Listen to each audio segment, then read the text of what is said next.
La projection de l'identification projective au projet 1971, André Green. Le verbe projeter, l'adjectif projectif, les substantifs projection et projet n'appartiennent pas de façon exclusive au vocabulaire psychanalytique. Celui-ci les partage avec quantité de disciplines, dont la balistique, la physique, la géométrie, l'architecture, la neurophysiologie, qui chacune lui attribue un sens particulier. La philosophie connaît, grâce à Condillac, une théorie de la projection, d'après laquelle les sensations, senties d'abord comme de simples modifications de l'état mental, sont ensuite projetées hors du moi, c'est-à-dire localisées en des points de l'espace autres que ceux où se place en imagination le sujet pensant, et acquièrent alors seulement une apparence de réalité indépendante. Donc Condillac. Voilà qui nous met d'emblée au cœur du problème des relations de la projection à la réalité par la médiation de l'apparence. La théorie psychanalytique, fondée sur la clinique, a acquis un droit de propriété sur le concept de projection grâce à Freud, en marquant sa spécificité.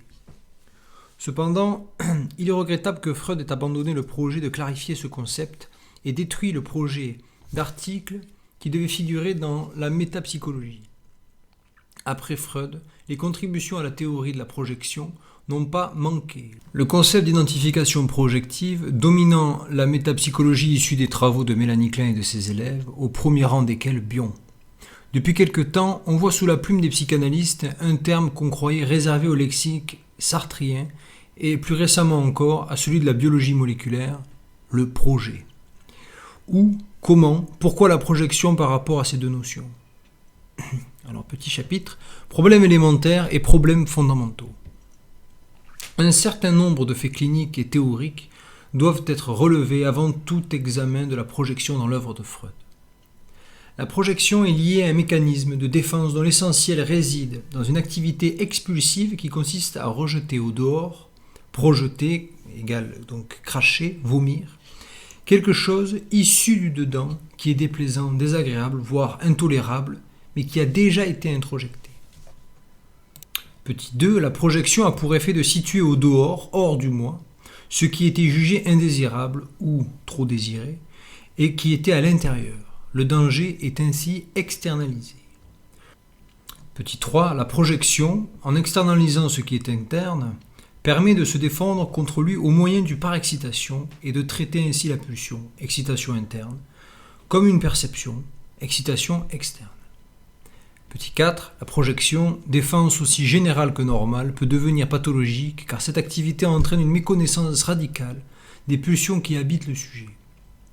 En 5, la projection, par le déplacement vers l'extérieur des investissements du sujet, conduit à une connaissance de l'objet qui, si elle est largement tributaire de ce que le sujet y introduit, et entraîne donc une perception déformée de la réalité, du dit objet, permet néanmoins, parfois, une connaissance réelle de l'inconscient de cet objet. Cette connaissance de l'inconscient, de l'objet, se fait au prix de la méconnaissance radicale de l'inconscient du sujet. Mais le détour par la connaissance de l'objet constitue par rétroaction une connaissance implicite, occultée du sujet lui-même. Un certain nombre de problèmes fondamentaux résultent de ce rappel élémentaire. La projection, petit 1, donc la projection, est solidairement liée à l'introjection. Ce qui est projeté ne peut qu'avoir été introjecté. On ne vomit que ce qu'on a avalé. Petit 2, la projection pose le problème de la distinction dedans-dehors, c'est-à-dire du clivage qui en permet la distinction. Clivage en fait double, puisqu'il affecte non seulement la division du monde intérieur et du monde extérieur, mais aussi celui qui divise le monde intérieur entre conscient, préconscient, d'une part, et inconscient d'autre part.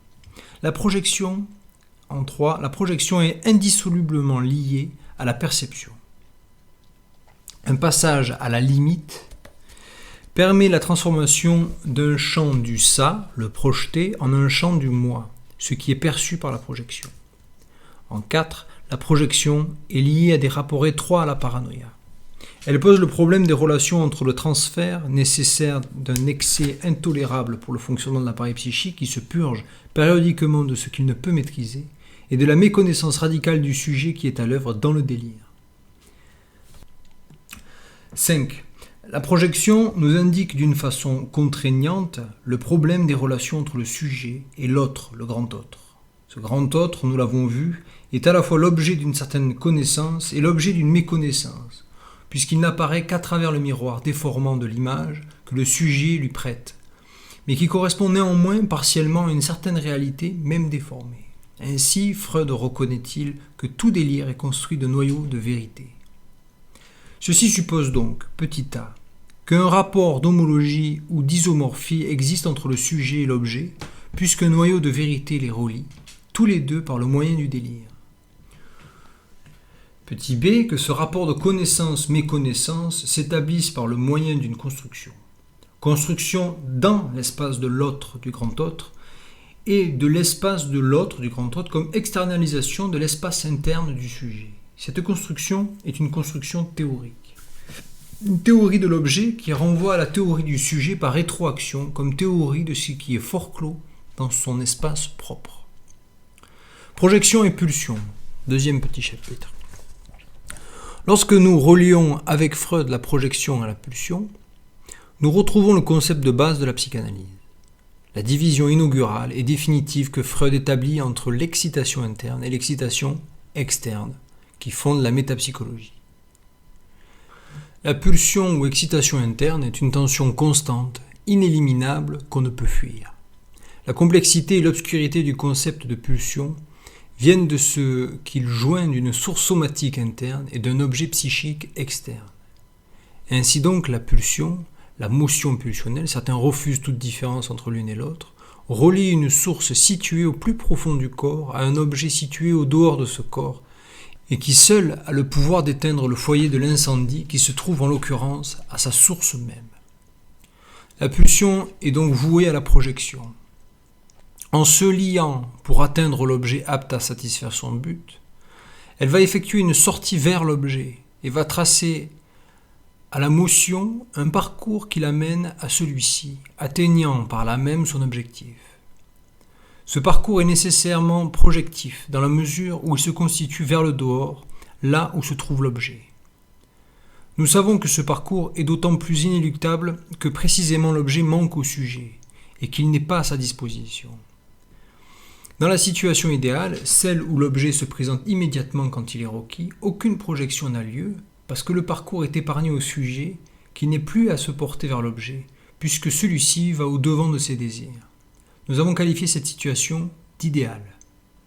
C'est là, en fait, le noyau de ce qu'on appelle l'idéalisation de l'objet, qui ne saurait jamais être cause d'aucune frustration, donc d'aucune projection. Il n'y a rien à projeter, au sens le plus banal du terme. Il n'y a rien à faire de projet, puisque l'objet devance le projet du sujet. Il n'y a rien à projeter au sens restreint, puisqu'il n'y a pas de frustration. Partant, pas d'agressivité, puisque celle-ci naît d'une tension à évacuer et que la tension est toujours au niveau minimum.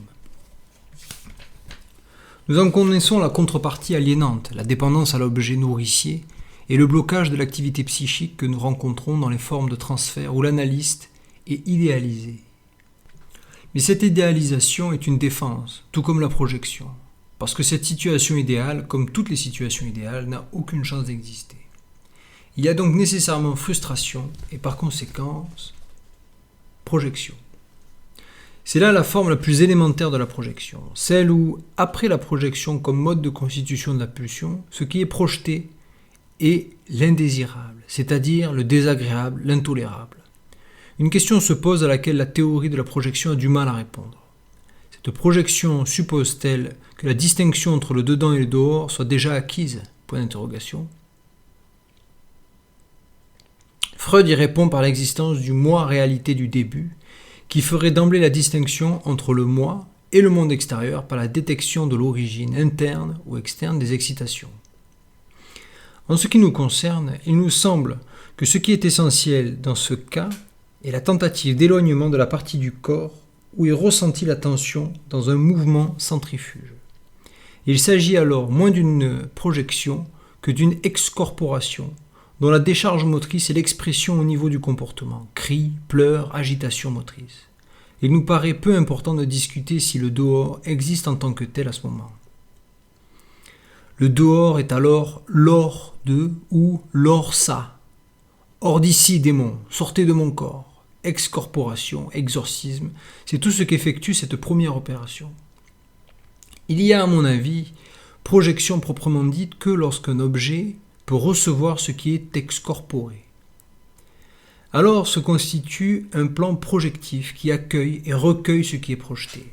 Avant d'aller plus loin, rappelons que ne peut être excorporé que ce qui a été incorporé.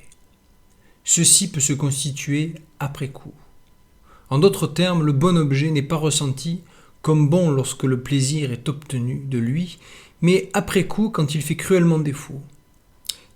Et qu'à sa place apparaît le déplaisir du manque, qui est manque de l'objet de plaisir, manque du plaisir. La recherche du plaisir est donc par essence retrouvaille d'un plaisir perdu. La possibilité de plaisir est toujours doublée de sa négativité dans la nostalgie, de la retrouvaille du plaisir perdu. La différence nous y rend sensibles. À cette orientation vers le passé s'ajoute la résolution suivante, véritable projet d'avenir. La prochaine fois, ouvrez les guillemets, je le garderai et je ne le perdrai plus jamais. Tel est le fantasme de promesse pour que l'objet revienne. Il lui est géré fidélité. Cependant, lorsque la joie des retrouvailles sera passée, à nouveau se révélera la menace de sa perte et le cycle recommence. Incorporation, perte, désir, frustration, agressivité, excorporation, etc. Mais cette vision des choses est beaucoup trop simple. Elle ne rend pas compte de l'aspect centrifuge de la projection expulsive. Généralisons l'hypothèse que tout mouvement progrédiant se réfléchit sur lui-même et crée son double inversé sous la forme du parcours régrédiant. Alors, le mouvement projectif s'accompagnera d'un mouvement introjectif. En somme, l'excorporation d'un déjà incorporé se referme sur elle-même par une réincorporation partielle de l'excorporé. Comme si, malgré tout l'effort pour expulser le mal, quelque chose s'opposait encore à cette perte pour tenter de résister à une amputation narcissique. Au-delà du principe de plaisir, joue ici sous la forme d'un retour à l'état intérieur, fût-il désagréable et même intolérable, où nous retrouvons peut-être une des premières formes du masochisme primaire, mais aussi une des premières réflexions du sujet. Dans un temps ultérieur, lorsque l'objet sera investi, lorsque son existence antérieure à sa perception sera expériencée, l'inhibition de but, qui empêchera à la fois la fusion érotique complète avec lui et la destruction totale par la pulsion de mort, donnera une structure à cette rétroaction. Le double retournement, en son contraire et contre soi, constituera alors une des opérations structurantes fondamentales de la pulsion avec le clivage. La projection, comme l'ont vu Braunschweig et Fein avec moi, se manifestera comme une négation, ou peut-être mieux un détournement du double retournement. Autre chapitre, l'identification projective. La projection a pour origine le moment où l'objet s'offre comme surface de projection. La métaphore du miroir vient à l'esprit, mais avant d'examiner cet objet privilégié qu'est le miroir, il faut considérer le cas d'objets qui n'offrent pas de surface réfléchissante. Entre le sein et le miroir, des objets moins narcissiquement marqués s'interposent.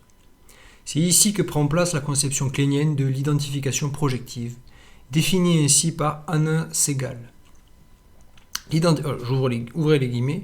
L'identification projective est le résultat de la projection des parties du self dans un objet. Il en résulte que l'objet est perçu de telle façon qu'il a acquis les caractéristiques des parties projetées du self, mais il peut aussi en résulter que le self devient identifié avec l'objet de sa projection. Herbert Rosenfeld a précisé dans un travail clinique les fonctions de l'identification projective dans le transfert. Celle-ci peut être utilisée 1. À des fins de communication dans un vécu préverbal, 2. Comme déni de la réalité psychique par évacuation des mauvaises parties du moi, 3. Pour contrôler le corps de l'objet transférentiel. L'identification projective est une défense mise en œuvre surtout contre l'agressivité primitive et l'angoisse qu'elle suscite. Qu'elle soit due à la frustration ou à l'envie, elle témoigne d'une position narcissique omnipotente. Elle implique l'intervention du clivage précoce. Elle conduit souvent à l'établissement d'une relation parasitaire, l'analyste devant se substituer au moi du patient. Elle contribue à constituer chez le sujet une séparation absolue entre le monde intérieur et le monde extérieur. Il ressort de ce que nous venons de rappeler que la projection naît en même temps que le clivage. Par la projection externe sur un objet se constitue la division entre un dedans, le moi, et un dehors, l'objet, disjoints par des limites de l'espace qui les séparent et ainsi aident à fonder leur distinction. Mais inversement, cette séparation est simultanément couplée avec sa négation. La fusion qui l'accompagne s'effectue sous la forme de l'identification du sujet avec les parties projetées sur l'objet par une sorte de retour à l'envoyeur. En somme, nous nous trouvons ici devant les deux acceptions du terme identifié, au sens où un objet est identifié par la projection et où celle-ci entraîne une identification avec celui-ci, comme si le vide créé par l'expulsion devait aussitôt se remplir par le retour de la projection. Wilfried Bion a donné une image métaphorique des processus en jeu dans l'identification projective. Lorsque la nécessité se fait sentir de procéder à l'identification projective, tout se passe comme si les parties évacuées du moi charriaient avec elles non seulement les mauvais objets, mais aussi les mauvaises parties du moi. Celles-ci, projetées dans les objets externes, s'y engouffrent et cherchent à s'en assurer le contrôle. Il s'ensuit une lutte entre les objets externes, perçus comme réels, et les objets fantasmatiques, parasites, qui par cette invasion s'efforcent à la fois de les emprisonner et de les maîtriser. Le monde devient un monde d'objets malveillants, fantômes bizarres et hostiles au moi. Puis encore, ces objets réels, investis par les objets fantasmatiques mauvais qui les contrôlent, s'efforcent de revenir vers le moi où ils ont pris naissance en cherchant à s'y introduire de force, ce qui a pour conséquence la lutte du sujet contre leur intrusion et le désir de leur opposer une résistance active. On observe alors un mouvement de va-et-vient qui nous donne l'image des figures alternées de la progression-projection et de la régression-introjection. Ce mouvement a habité la chaîne interne de la motion pulsionnelle à sa constitution. Il se déplace maintenant vers le champ des échanges entre moi et l'objet. Cette conception, qui n'est pas sans évoquer la science-fiction, mais la science-fiction n'est-elle pas un délire ludique ? Nous offre un plateau du travail de la projection dans la schizophrénie. À ce titre, elle semble digne d'intérêt. En revanche, elle paraît beaucoup moins satisfaisante pour ce qui est de la paranoïa, où la conception de Freud paraît heuristiquement bien plus féconde. La projection foreclose, autre petit chapitre. Ainsi donc, l'identification projective se situe entre l'excorporation et la projection. L'excorporation, expulsion primaire, se contente de projeter le plus loin possible de façon centrifuge, ou partout et nulle part. Ce qui est projeté n'est localisé en aucun endroit précis, mais s'infiltre dans l'espace ambiant, lui donnant cette tonalité affective diffuse qui est caractéristique du vécu persécutoire. À la différence de l'identification projective, l'excorporation s'installe non pas dans un dans, mais entre les choses. Dans l'identification projective, au contraire, un réceptacle est exigé. Le corps de l'analyste, ou celui de la mère, qui va se laisser plus ou moins passivement pénétrer par les parties projetées. Cette effusion objectale et narcissique, cette hémorragie, dira Mélanie Klein, appauvrit globalement le moi. L'anémie se traduit par un affect de morcellement qui est l'expression des trous que les parties projetées et bannies du moi ont laissés béants. On pourrait penser que toute perte subie au niveau du moi va générer en compensation un appel d'énergie du ça pour pallier à cette carence. Mais c'est là introduire un nouveau cheval de Troie dans le moi, car ce qui en résulte n'est pas un gain d'énergie susceptible de restaurer ce moi objectalement et narcissiquement déficitaire, mais un surcroît d'énergie destructrice, du fait de la désintrication pulsionnelle qui va accroître le besoin de projeter au dehors et figer le moi dans sa lutte contre le retour du refoulé, ce que Freud désigne dans la psychose comme le refoulement de la réalité. L'hallucination négative du moi s'emplit périodiquement des produits de la projection et se reconstitue à nouveau indéfiniment. Tout ce qui précède montre à l'évidence combien la projection décrite par Freud est différente. Mais dans son étude sur les mémoires de Schreber, Freud en donne deux définitions qui paraissent se contredire. Première définition, une perception interne est réprimée et à son lieu et place, son contenu, après avoir subi une certaine déformation, parvient à la conscience sous forme de perception venue de l'extérieur. Notons qu'il s'agit de l'effet d'une répression suivi d'une déformation qui en permet l'accès à la conscience, mais après déplacement, de telle sorte que la perception interne est transformée en perception externe. On peut donc dire que la projection transforme la pulsion en perception. Cependant, cette opération n'est pas spécifique de la paranoïa, puisqu'elle convient aussi à la phobie et même au rêve. Deuxième définition, ouvrez les guillemets, il n'était pas juste de dire que le sentiment à réprimer au dedans fut projeté au dehors. On devrait plutôt dire, nous le voyons en présent, que ce qui a été aboli au dedans revient du dehors. Fermez les guillemets. Le réajustement porte ici sur la différence entre répression et abolition d'une part, et sur la distinction entre projection du dedans vers le dehors et retour de l'aboli du dehors vers le dedans d'autre part. Il s'agit, on le voit, d'une inversion du sens, centrifuge dans le premier cas, centripète dans le second. Freud marque ici la spécificité de la projection psychotique. L'abolition que Lacan a nommée forclusion conduit à occulter radicalement le temps de la projection centrifuge pour considérer que la projection est le retour d'un projeté dont aucune trace ne permet de penser qu'il a été précédé d'un aller. Une définition synthétique permettrait de concevoir la projection comme un va-et-vient permanent, dont le premier temps est fort clos chez le paranoïaque. L'analyse, à juste titre fameuse, qui aboutit au démantèlement des opérations projectives donne temps 0, fort clos, moi, un homme, je l'aime lui, un homme.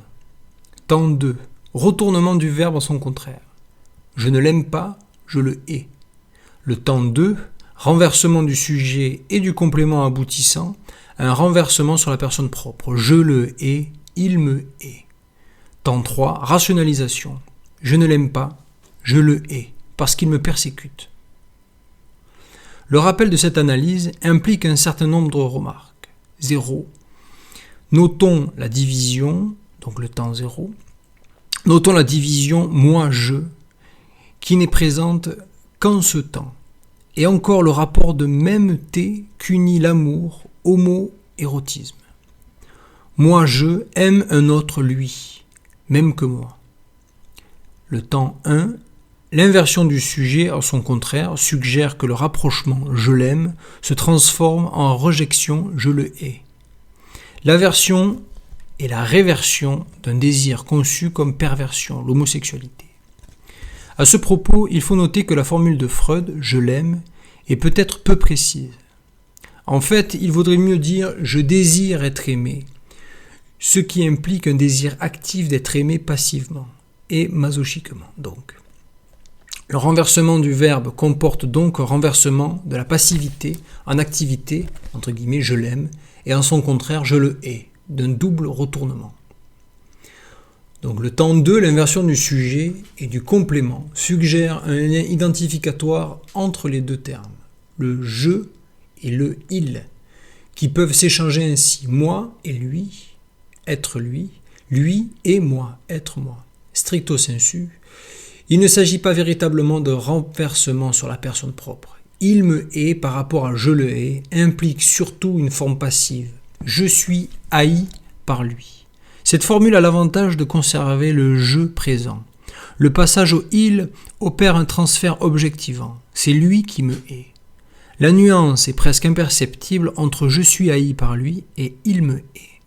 Elle marque toute la distance du déplacement de l'initiative qui passe du je sous la forme passive au il sous la forme active. Ce qui s'installe alors est un processus d'échange entre les deux termes clivés. Le clivage entre le je et le il est maintenu. Les deux termes ne sont pas confondus mais échangés. Ce qui permet de distinguer trois possibilités. A. Absence de clivage. Je est égal à il, est égal à tout, est égal à rien. B. Présence d'un clivage, mais avec possibilité de substitution des termes clivés, amour, haine, je, il, et exclusion de l'un des deux. C. Le clivage avec coexistence des deux termes séparés par le clivage malgré la contradiction. Je l'aime et ou je le hais. Point virgule, je le hais et ou il me hait. Les deux sont vrais. Nous sommes ici sur la voie du clivage, sur le mode du fétichisme. Autre chapitre. L'autre. Développement par introduction du il nous conduit à aborder le thème du grand autre. Le grand autre, donc le non-moi et le non-je, non-moi en tant qu'il est ce que mon moi refuse d'être et rejette hors de lui, non-je en tant qu'il est distinct de ma personne et non confondu avec mon identité. Quand Lacan dit de l'autre, du grand autre, qu'il est le lieu de la vérité, dans le cas de la paranoïa, il fait référence à cet grand autre en tant qu'il répond à la partie foreclose de moi et en tant que sa qualité d'objet possède la propriété d'éveiller mon désir et donc de me révéler à moi-même.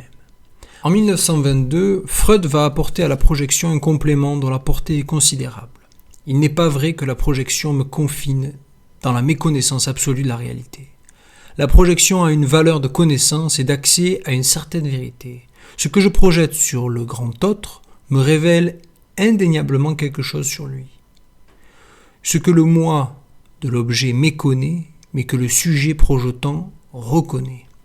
Ainsi que nous l'avons montré ailleurs, Othello n'a pas tort quand il reconnaît chez Desdémone une certaine inclinaison pour Cassio. Ce qui est forclos est son propre désir pour Cassio. On en conclut que la projection peut révéler quelque chose sur l'objet et que ce qui est forclos est le désir du sujet qui projette. L'autre, le grand autre en définitive, est ici restreint à l'inconscient du sujet. Si le projecteur, entre guillemets, celui qui projette, peut, tout en plaçant ses propres désirs au niveau de l'objet, aboutir à une connaissance véridique de cet objet, la projection ne peut être entièrement récusée. Elle devient mode de connaissance. On se souvient de la phrase de Clérimbault adressée à un délirant jaloux. « Plutôt ciel qui suffise d'être conçu pour n'être pas délirant. » Admettre ceci n'est pas poser par hypothèse une certaine homologie ou une isomorphie entre je et l'autre, puisque la projection du je, exclusivement construite, bien que forclose, à partir de l'inconscient a son répondant véridique au niveau de l'inconscient de l'autre, du grand autre. En contrepartie, c'est également poser une alternative absolue entre se reconnaître et poser le grand autre comme l'inconnaissable, et où connaître le grand autre et se poser comme inconnaissable. Nous abordons ici le thème de la construction de l'espace du grand autre, construction théorique au sens que Freud donne à la notion de théorie sexuelle. Le grand autre existe, je ne puis en ignorer l'existence, mais je ne puis le connaître qu'à travers moi. En même temps, je ne puis connaître l'espace du grand autre en moi. Cependant, si je parviens à connaître le grand autre, d'une connaissance véridique, même si elle est projetée et même si, le connaissant, je me méconnais, c'est qu'en constituant son espace, c'est en même temps le mien que je construis. Ce qui en découle est que le désir du grand autre que j'appréhende fonde ma bipartition. Autrement dit, que l'unité chèrement acquise de mon moi, par investissement narcissique, ne peut s'atteindre que par référence à un couple persécuté-persécuteur, moi, objet, dedans, dehors, conscient, inconscient. La conjonction disjonction, moi conscient interne, inconscient du grand autre externe, se réfléchit sur la conjonction disjonction, moi conscient interne, grand autre, inconscient externe. Ce développement implique le fonctionnement de rapports de surface à surface, puisque la réflexion, le réfléchissement du miroir y est à l'œuvre. C'est ici le moment de rappeler que Freud dit du moi qu'il correspond à la surface de projection du corps. Le grand autre en est le miroir. Le miroir constitué à la surface de la projection du moi est le lieu de rencontre entre le corps projeté de l'intérieur et l'image de grand autre de l'extérieur. Un miroir, en somme, dont les deux côtés réfléchiraient, constituant ainsi une image dont les éléments appartiennent autant à l'intérieur qu'à l'extérieur. Il est clair que cette démarche logique est contraire à la psychanalyse qui postule que la connaissance du grand autre sera d'autant meilleure que la connaissance du sujet aura reculé les limites de son propre inconscient. Nous en conclurons que ce facteur de l'heure doit résider dans ce qui est propre à la logique paranoïaque. Autre chapitre, l'objet narcissique homoérotique et l'écran projectif. Il se pourrait que la clé de ces difficultés théoriques nous soit donnée par Freud dans l'étude du mécanisme de la paranoïa. Nous pouvons dire que la somme de régressions qui caractérise la paranoïa est mesurée par le chemin que la libido doit parcourir pour revenir de l'homosexualité sublimée au narcissisme de Schreber. La reconnaissance de l'homosexualité dans la paranoïa par les auteurs post-freudiens n'a pas toujours tenu compte de l'étude des relations entre l'homosexualité sublimée et le narcissisme. Il est bien difficile de se faire une idée précise de ce que Freud entend nous révéler à ce propos. Il ne s'agit pas d'homosexualité perverse, mais sublimée. Donc déplacée, inhibée quant au but, et désexualisée. Ce sont les relations entre un objet homoérotique sublimé et le narcissisme du sujet qui n'ont pas été pensées. C'est cette correspondance qui permet l'échange entre le moi et le grand autre. Le moi, surtout dans sa fraction idéale, est constitué par ces investissements narcissiques qui ont opéré la désexualisation, l'inhibition de but et le déplacement des intérêts sexuels. Il répond donc de façon parfaite à l'image du grand autre en tant qu'objet homoérotique sublimé. On comprend qu'il se laisse si facilement fasciner par un tel objet taillé à l'aune des désirs narcissiques du sujet. Comme Dieu a fait l'homme à son image, le paranoïaque a fait l'objet à sa semblance. Le recours à la surface du miroir est inévitable, ou encore mieux, et plus conformément à la machinerie théorique de Freud, à l'appareil optique et à l'écran. Le narcissisme a permis l'unification du moi. En d'autres termes, le passage des pulsions du moi au narcissisme s'est effectué par constitution du plan projectif du moi constitué en surface réfléchissante. Le moi narcissiquement investi se donne pour but de servir d'objet au ça par une tentative de séduction. Il se part des attributs de l'objet idéal. Ce narcissisme trouve son énergie dans la désexualisation des pulsions, partie du ça que le moi utilise à son profit. Comme le but de cette séduction narcissique est de se constituer sur le modèle de l'objet idéal, il paraît logique de penser que ce narcissisme, à la fois réflecteur et réfléchi, projecteur et projeté, constituera un écran de projection où se formera une image homologue de grand autre. L'investissement du grand autre projettera sur cet écran l'image du moi et, par retour, le grand autre projettera son image sur le moi, le renforçant ainsi dans son leurre. Dans la paranoïa, il s'agit d'un investissement qui porte la marque de l'homo-érotisme, la communauté entre le sujet et l'objet étant fondée sur une même apparence sexuelle. Il faut ajouter qu'un tel investissement sera d'une nature sublimée et narcissique. En somme, un rapport d'identification narcissique relie le moi et le grand autre à travers leur projection mutuelle. Ce courant projectif se double d'un courant introjectif, le grand autre le nourrissant des projections du moi et inversement.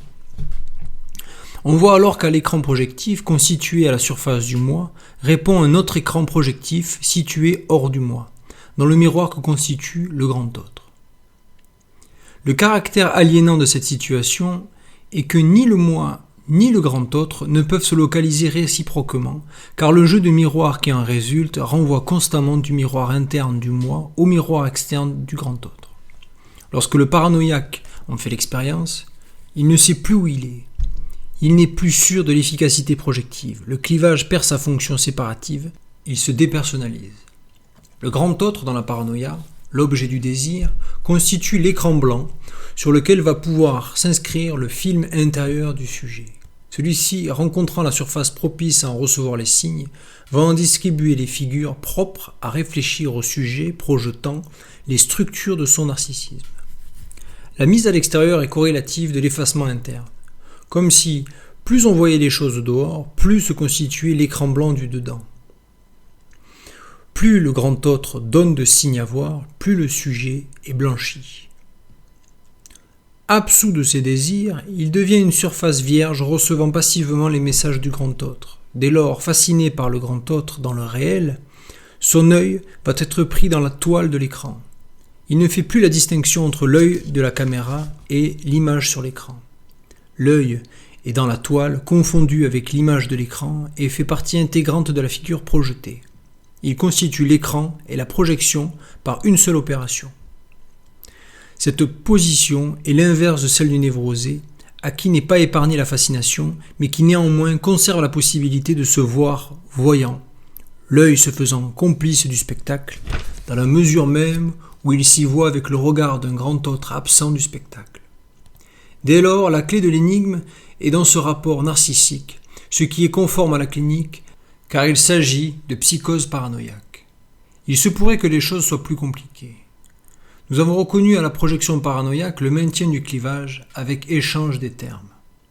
Le clivage, ici, n'est pas constitué par l'écran, puisque celui-ci est méconnu en tant que tel, mais par la distinction opérée entre amour et haine, entre le « je » et « il ».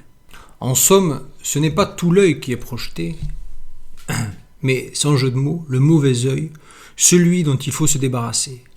L'amour homosexuel passif interdit. Amour homosexuel de nature narcissique, compromettant par les exigences d'investissement le maintien du narcissisme du moi. Cependant, du fait de la forclusion, le clivage reste totalement inconscient, et ce qui est projeté, le mauvais œil, est enserré dans le tissu de l'écran. Cet œil-là est moins destiné à regarder qu'à être lui-même surveillé. L'aliénation créée par ce rapport de fascination narcissique tient au fait qu'il s'agit d'investissements appartenant à l'être du sujet et non à son avoir. On pourrait dire qu'on l'a à l'œil ou qu'on l'a dans la peau. L'investissement narcissique de l'objet doit nécessairement faire son retour au moi, puisqu'il appartient à ce dernier. Il ne s'agit donc pas du banal retour du refoulé libidinal, mais d'une réappropriation aussi inévitable qu'indésirable, d'où la lutte intense autour du retour de la projection par le dehors. L'investissement narcissique demande à réintégrer sa demeure, alors que le refoulement prétend, lui, fermer la porte de son propre domicile. C'est là la différence essentielle avec la phobie. En définitive, la projection paranoïaque donne à l'homosexualité sa spécificité dans cette structure. Elle est fort close et narcissique. Bach et Mallet ont souligné son lien avec le masochisme, ce qui n'est pas pour surprendre quand on pense au lien existant entre narcissisme et masochisme. Le masochisme est lui-même l'objet d'une transformation importante. Par retournement à son contraire, il s'affiche avec un sadisme évident à l'égard de l'objet. Je ne l'aime pas, je le hais. Ce qui semble relever en propre de la structure de la paranoïa par rapport à d'autres formes plus régressives, schizoparanoïdes, c'est que ce sadisme s'investit dans un objet unifié, délimité, identifié par le sujet et auquel le sujet s'identifie. En somme, l'investissement narcissique et homo-érotique donne au sadisme un cadre. Au lieu du sadisme diffus de l'identification projective, nous avons affaire à un sadisme concentré et appliqué à un unique objet. L'identification a remplacé la dispersion. Le clivage unique a pris la place du clivage multiple, morcellement. Le sadisme apparaît donc comme le fruit du rejet du masochisme primaire dont les formes les plus évoluées s'expriment dans le refus de la passivité. Il contribue à la constitution du moi comme entité unitaire par la domination qu'il prétend avoir sur l'objet qu'il désigne à son attention. En contrepartie, la réintrojection de ce sadisme se retourne en masochisme dans la mesure même où le moi est victime de la fonction de surveillance du surmoi. Le clivage devient interne entre un surmoi resexualisé et persécuteur et le moi victime d'une aliénation toujours croissante. La réponse du moi est la projection fort close de ce masochisme qui transforme cette fois en sadisme de l'objet à son égard. Il me hait, autorisant la légitime défense. La constitution du délire mérite son nom de néo-réalité, parce que la forclusion rejette radicalement le désir du sujet. Le combat est déplacé dans le réel, plus exactement dans la réalité sociale, entre le moi et le grand autre, combat qui oppose la néo-réalité au réel soumis au refoulement de la réalité. Chapitre suivant, 2 versions du narcissisme primaire. On sait que Freud a donné des versions contradictoires du narcissisme primaire. Sous la dénomination de narcissisme primaire absolu, il désigne la réduction des tensions au niveau zéro, dont le principe de nirvana est l'agent. Lorsque Freud n'ajoute pas l'adjectif absolu, le mot indique le résultat du passage de l'auto-érotisme à l'état constitutif de l'unité du sujet. Dans un travail antérieur, nous avons soutenu certaines hypothèses concernant la relation du narcissisme primaire avec la pulsion de mort et l'aspiration au néant, au rien, au vide. Nous avons avancé l'idée que l'hallucination négative de la mère pouvait jouer le rôle de structure encadrante, constituante d'un cadre vide à remplir par les investissements d'objets et les investissements du moi. Ce que nous présentons aujourd'hui est la forme que prennent les investissements du sujet et les investissements de l'objet dans un rapport de complémentarité narcissique. L'objet est ici un objet formé sous le modèle du narcissisme unifié du sujet. Le moi et le grand autre sont dans un rapport de duplicité mutuelle, l'un est le double du grand autre. Le clivage est posé, mais les termes s'articulent l'un avec l'autre. Ils ne peuvent que se compléter et s'échanger. Toute autre issue leur est interdite. C'est là leur unique possibilité de déplacement. La tragédie d'Othello ne peut que se terminer par le meurtre de Desdémone et le suicide du mort. En somme, l'unité du sujet est toujours fallacieuse. Celui-ci oscille entre le rien, le zéro et le couple qu'il forme avec son double, objet homoérotique narcissique. On comprend ainsi la fonction du double que nous avons analysé ailleurs, à la fois même et autre, grand autre, puisque poussant la similitude jusqu'aux bornes de l'identité et sauvant celle-ci de la confusion par quelques différences minimes. Mallet a insisté sur le rôle du frère aîné dans la paranoïa masculine. Ce rôle pourrait s'expliquer précisément par le fait qu'un tel frère est une image médiane entre le sujet et son père, occupant donc une position intermédiaire favorisant l'identification narcissique et le choix homoérotique de l'objet. Mais en même temps, la petite différence qui sépare les deux frères ne se comble jamais, empêche constamment le sujet d'atteindre la position enviée de ce double narcissique investi. Ainsi est l'autre, le grand autre, mon semblable, mon prochain, mon frère. Une telle position doit trouver son statut métapsychologique. C'est une des variantes du cadre défini par Winnicott sous le nom d'objet transitionnel. Transitionnel entre le sujet et l'objet perçu dans sa différence, entre le dedans et le dehors, entre l'amour et la haine, entre le narcissique et l'objectal. Winnicott définissait cet objet comme première possession non-moi, le situant plutôt du côté de l'avoir, a not me possession. À mon avis, le double serait davantage du côté de l'être. Il est le non-être de l'être. Ce que l'être ne peut consentir à être et ce qu'il ne peut s'empêcher d'être. Comme tel, on voit que le double est essentiellement le premier objet avec lequel s'échange le sujet. Mais pour passer de cet échange contraint et absolument déterminé à un échange qui prenne en considération la différence, il faut que le double soit relégué dans le refoulé, mais reconnu comme refoulé, donc symbolisable. Et que les échanges se fassent avec des objets qui ne seront pas totalement marqués par le sceau du narcissisme du sujet. Le sujet ne se délivre jamais de sa projection narcissique sur l'objet. Toutefois, celle-ci ne fait plus écran parce que l'œil s'en est détaché et regarde ses projections du dehors, en pouvant s'interroger sur leur origine projective, quelle que soit la valeur de connaissance de la projection. Dans le transfert, l'analysant peut, au début de la cure, deviner les caractéristiques véridiques de son analyste. Au milieu de la cure, ce qui l'intéressera, c'est moins le contenu de sa projection que le pourquoi de celle-ci, dans la mesure où le pourquoi renvoie nécessairement à lui-même. À la fin de la cure, l'analysant parviendra à la fois à une connaissance véridique de la réalité de son inconscient et à celle de l'être de son analyste. C'est ce qui lui permettra de faire jouer son désir ailleurs, dans l'élaboration de son propre projet.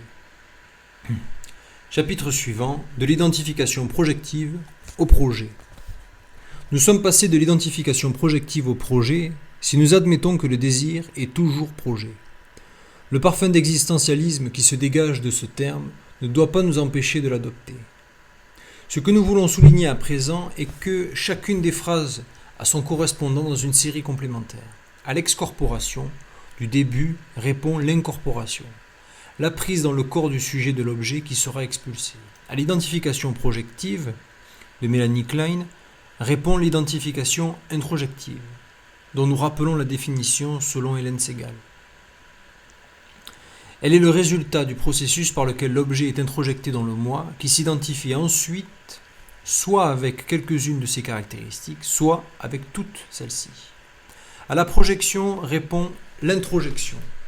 Au projet, le désir, répond l'identification. La pensée freudienne fonctionne le plus souvent par couple. C'est là toute l'histoire du transfert qui se termine, dans les cas heureux où il est analysable et analysé, par le jeu libéré du désir, hors de substitut transférentiel de l'analyste, et par l'identification à la fonction analytique. Les couples dont nous venons de rappeler l'existence impliquent les investissements spécifiques de zones érogènes. À notre avis, le couple incorporation-excorporation fait intervenir de façon prévalente la relation orale, le couple identification introjective identification projective, la participation de la relation anale, ou peut-être mieux orale et anale, tandis que le couple introjection-projection, si fortement marqué par le narcissisme, met en jeu la matrice de la relation phallique narcissique, dans sa recherche d'une unité complète homo-érotique mutuelle. Dans les diverses phases que nous venons d'évoquer, le couplage de la libido objectale et de la libido narcissique doit être pris en considération. L'investissement des zones érogènes concentre autour de celles-ci une quantité importante de libido, fixée, faisant de ces lieux d'échange entre dehors et dedans des foyers, au sens de foyer d'incendie et de foyer optique. Mais au-delà de ces zones érogènes, c'est l'enveloppe corporelle qui est investie narcissiquement sur ses frontières. Lorsque la bouche et l'anus sont investis libidinalement comme pôle d'entrée et de sortie, c'est tout le reste de l'enveloppe corporelle qui s'investit négativement par rapport à eux lorsque ceux-ci se referment. La bouche close, l'anus contracté permettent le remplissage de la cavité corporelle et l'augmentation de la tension à sa périphérie. Dans la position phallique narcissique de la paranoïa, l'homosexualité sublimée, donc désexualisée, est la marque de l'intense investissement narcissique de la surface, y compris celle du pénis, comme investissement de la forme phallique. Ce pénis, à la limite, peut se trouver fort clos dans le réel, réapparaissant sous les aspects de la machine à influencer. On pourrait ajouter que quand le moi se constitue narcissiquement, le grand autre en représente le complément phallique, et quand le grand autre est narcissiquement investi, c'est le moi qui prend la fonction phallique. Seule l'ouverture à la castration et à la différence des sexes nous introduit à la fois au champ de l'Oedipe et de la névrose. Dans cette optique, le réel, qu'on peut considérer comme présent dès l'origine, voire le moi-réalité du début de Freud, et qui se structure d'une façon décisive avec l'analité, ne se constitue véritablement qu'en deux temps. D'abord avec l'accession à l'Oedipe, double différence entre les sexes et les générations, durant l'enfance, et ensuite avec l'accession à la connaissance du vagin après la puberté.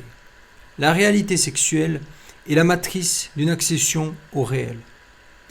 Il peut paraître naïf de rappeler que cette connaissance du vagin est la précondition d'une procréation authentique, dont l'effet sera l'augmentation des possibilités d'échange par la triangulation du couple de parents et éventuellement avec les autres membres de la fratrie. Cette évolution se retrouve dans l'évolution du transfert des patients névrotiques. Celle-ci est marquée par le jeu combiné des résistances et de l'interprétation. L'interprétation de l'analyste est fonction des projections du patient. Elle est cependant reçue dans la toute première partie de la cure comme une interprétation délirante. Aux yeux, ou plutôt aux oreilles de l'analysant, l'analyste réagit à son discours comme un paranoïaque qui interprète tous les messages qui lui parviennent comme le concernant, alors que rien, dans le langage défini par les conventions sociales, n'autoriserait un tel égocentrisme. Il faut savoir cependant que l'abus du pouvoir interprétatif, qui se traduira par le « tout analyser », conduit au même résultat chez l'analyste que la défense projective chez le patient, la rationalisation. L'analyste rationalise ses interprétations inexactes pour sauver son pouvoir interprétatif. Le travail interprétatif amène à déplacer la paranoïa simulée et manifeste de l'analyste en reconnaissance de la paranoïa silencieuse et latente de l'analysant. L'interprétation contribue, par l'induction projective et l'analyse de la projection, à la levée progressive du clivage entre inconscient et conscient et au meilleur fonctionnement des rapports entre réalité interne et réalité externe. En outre, le clivage doit être maintenu et préservé, faute de quoi s'installerait la confusion entre sujet et objet, monde intérieur et monde extérieur. En somme, si l'activité interprétative étend le champ d'Eros, elle laisse à Thanatos le soin de marquer les limites des séparations inéluctables pour maintenir la coexistence des termes du clivage. Il faut bien préciser que cette analyse du clivage ne saurait aboutir à la simple acception intellectuelle du refoulé, mais à la reconnaissance affective de sa réalité. La croyance, entre guillemets, qui primitivement est un acte de foi qui berne le moi dans les illusions de sa seule réalité au détriment de celle de l'inconscient, devient croyance dans la bipartition du sujet et dans la pesée de l'inconscient sur le moi. L'analyse faite, même si elle est imparfaite, aboutit également à une croyance, limitée, sans doute, mais indéniablement effective en les possibilités de changement d'un moi qui récupère une force qu'il s'épuisait à affecter au contre-investissement. Le clivage est donc maintenu, tandis que s'affirme la reconnaissance d'une réalité externe définie par ses propres lois distinctes et conjointes de celle de la réalité interne gouvernée par la toute-puissance du désir. Il n'est pas indifférent de rappeler ici que le résultat de l'analyse, pour Freud, est la levée de la sexualisation excessive des relations d'objets et le transfert des investissements dans la sphère sociale sous la forme des activités sublimées. Chapitre suivant. La réalité sociale. On pourrait se poser alors la question du clivage entre réalité interne et réalité externe et cerner les limites de l'analysable. Cette question conduit à envisager les formes de l'interprétation dans le champ extrathérapeutique de la psychanalyse. Peut-être faut-il affiner nos distinctions. La division entre réalité interne et réalité externe est fondamentale mais imprécise. La réalité interne n'est pas exclusivement la réalité du désir. Elle est aussi la réalité du corps comme lieu du besoin. De même, la réalité externe n'est pas univoque. Nous proposons de distinguer au sein de la réalité externe la réalité sociale et la réalité physique. Ainsi donc, nous aurions deux termes extrêmes. La réalité du corps et celle du monde physique, qui se rejoindraient bien que l'une appartienne à la réalité interne et l'autre à la réalité externe, et deux termes moyens, la réalité psychique du désir et la réalité sociale, ces deux dernières s'interpénétrant étroitement. La réalité sociale obéirait d'une part à son couplage avec la réalité du désir, et d'autre part un ordre spécifique qui relierait les hommes dans la lutte pour leur maîtrise de la nature et la satisfaction de leurs besoins. Ainsi, les objets de la réalité sociale seraient-ils foncièrement doubles. Ils se relient au monde du désir et ils sont extérieurs à lui. Ici, le plus difficile reste à faire, reconnaître ce qui, en celle-ci, obéit au secteur correspondant des lois du monde physique. Peut-être le problème réside-t-il en ce qu'un tel secteur a pour fonction de constituer un équivalent mimétique des lois naturelles. Que toute culture se fonde sur le désir n'est pas à démontrer pour les psychanalystes. Mais la culture est encore autre chose. Elle implique un développement technologique et politique qui échappe en partie au désir. C'est là une ambiguïté, encore une, de l'autre, du grand autre. Le grand autre est l'objet de mon désir. Mais il existe en tant que tel, et mon désir jamais ne suffira à le cerner, à justifier son existence.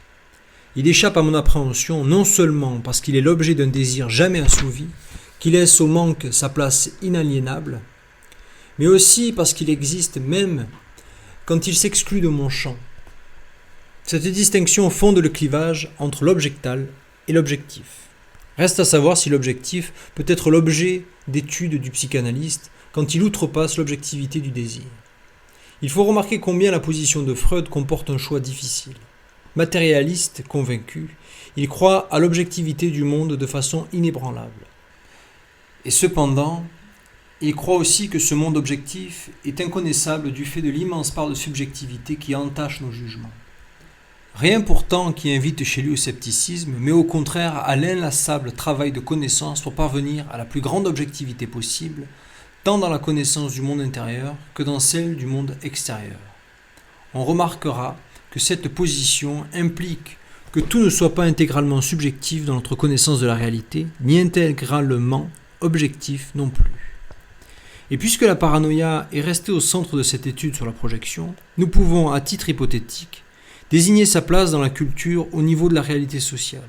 Toute culture active est basée sur une paranoïa implicite. Cette paranoïa se retrouve dans le clivage qui permet à l'identité d'une culture de s'affirmer par la différence et le rejet d'une autre culture qui est dite étrangère, autre. Du même coup, la culture étrangère est chargée de tous les maux dont l'autre se défend, au moyen d'un investissement narcissique considérable qu'elle attribue en rejetant l'autre dans les ténèbres extérieures.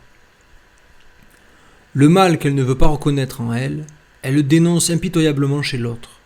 Toute culture active, comme dans la paranoïa, suppose également un renforcement des liens homosexuels sublimés entre ses membres.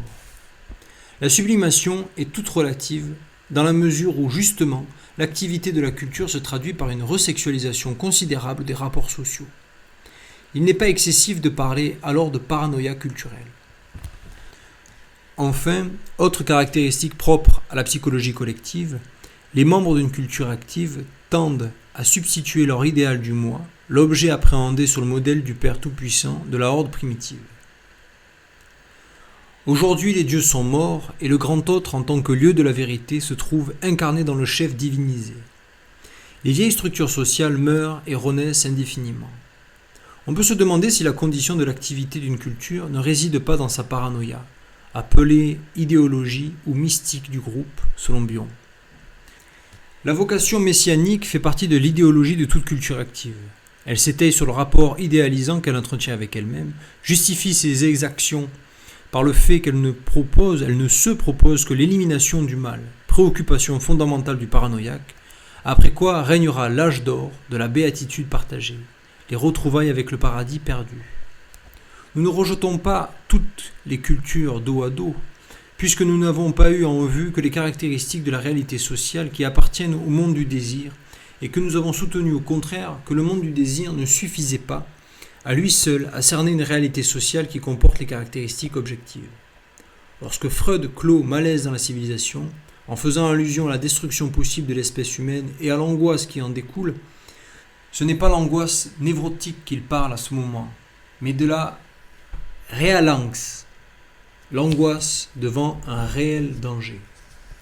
Il appartient à la psychanalyse comme groupe culturel d'échapper à cette situation aliénante par l'analyse infinie de nos conflits avec la réalité sociale.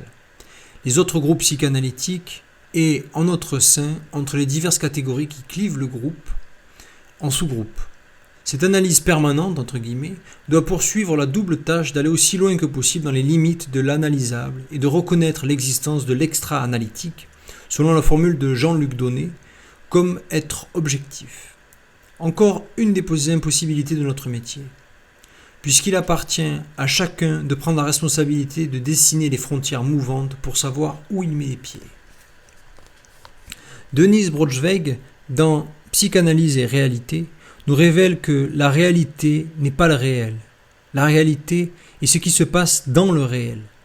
Ce que montre le tableau, peint sur la toile blanche avec des représentations dramatiques et dramatisées, ses forces et ses tensions, son histoire et sa structure.